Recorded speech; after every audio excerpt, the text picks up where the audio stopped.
കേരളത്തിലെ യുവ സാംസ്കാരിക രാഷ്ട്രീയ രംഗത്തെ പ്രമുഖ മുഖം സയ്യിദ് മുനവ്വർ അലി ശിഹാബ് തങ്ങൾ നമ്മളൊപ്പം ചേരും. കൊടപ്പനക്കൽ തറവാട് എന്നും അതിന്റെ വാതിലുകൾ എല്ലാ മതവിഭാഗങ്ങൾക്കുമായി തുറന്നു വെച്ചിട്ടുണ്ട്.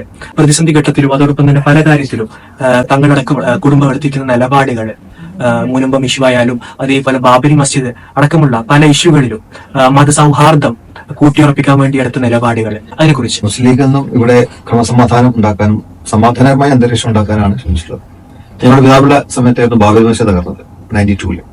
അന്ന് ഞങ്ങളുടെ പിതാവ് ആത്മസംയമനം പാലിക്കണം എന്ന് പറയും, ഇവിടുത്തെ അമ്പലങ്ങൾക്ക് കാവൽ നിൽക്കണമെന്നും ഒക്കെ അദ്ദേഹം അപേക്ഷിച്ചു. കാരണം അതൊരു വയലൻസ് ഈ കേരളത്തിൽ ഉണ്ടാവാനുള്ള സാഹചര്യം കൂടുതലായ സമയത്ത് അന്ന് ഞങ്ങളുടെ പിതാവിന്റെ ഒരു നിലപാടാണ്.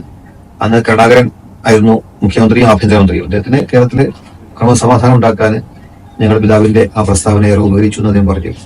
അപ്പൊ ഇവിടെ ജനങ്ങൾക്കിടയിൽ നമുക്ക് എന്നും സഹവർത്തിത്വവും സൗഹാർദ്ദവും ഉണ്ടാക്കിയെടുക്കുക എന്നുള്ളതാണ് നമ്മുടെ ലക്ഷ്യം.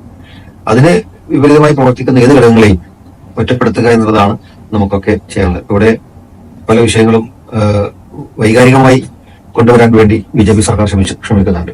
പൗരത്വ വിഷയം ഒക്കെ ഒരു കമ്മ്യൂണിറ്റിയെ ടാർഗറ്റ് ചെയ്തുകൊണ്ട് അവരുടെ വികാരത്തെ കൂടുതൽ മുതലെടുത്തുകൊണ്ട് രാഷ്ട്രീയ നേതൃത്വം കൈവരിക്കുക എന്നുള്ളത്. അതാണ് നേരത്തെ BJP ബാബരി മസ്ജിദിലൂടെ ചെയ്തതും അതിലൂടെ അവർക്ക് വിജയം കണ്ടെത്താൻ സാധിച്ചല്ലോ. പിന്നീട് ഓരോ ഇലക്ഷൻ വരുമ്പോഴും ഓരോ നിയമങ്ങൾ പാസ്സാക്കി അവസാനമായി വഖഫ് ബിൽ വന്നു.